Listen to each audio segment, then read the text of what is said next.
The next construction we're going to learn is an angle bisector. So bisector is back. This little sign up here, it kind of looks like an L, but it's not. That means angle. So this symbol means angle. And we have bisector. Remember, bisect means two. So we're dealing with an angle bisector now. So we're going to split an angle into two congruent angles. So the angle bisector is going to split this angle P into two congruent angles. So now we're going to show how we do that with the construction. So the first step, we're given this angle. So first step, we're just going to pick an arc of any old length and draw it in. So you're going to put the needle point on P, which is the section cup of my compass, and I'm just going to draw an arc. So I'm going to keep it tiny. And just take it off and freeze the compass. So I'll label that as step 1.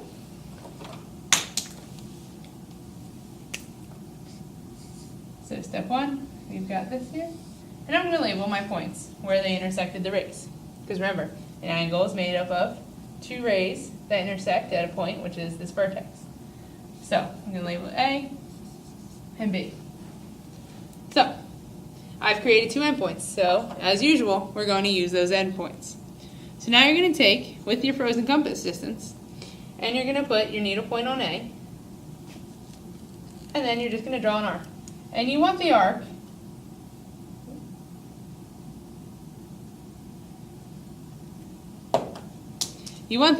to come in the middle of the angle, because we're looking where we're going to bisect. So eventually, when we get the angle to bisect, it's going to be where two arcs intersect.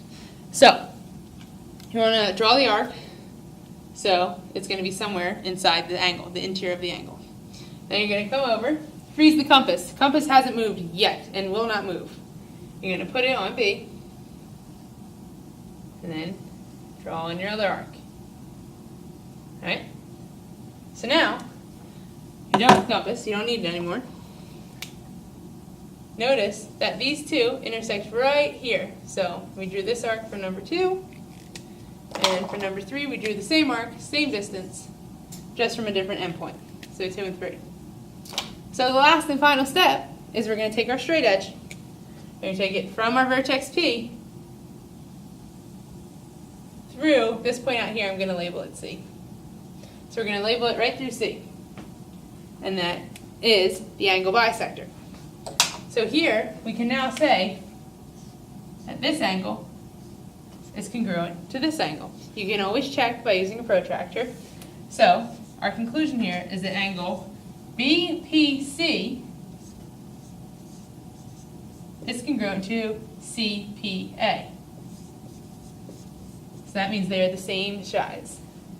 So this little angle means angle BPC. I'm just labeling it like that. And that is how you construct an angle bisector.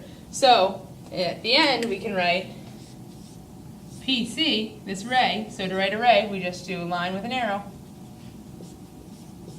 is the angle bisector.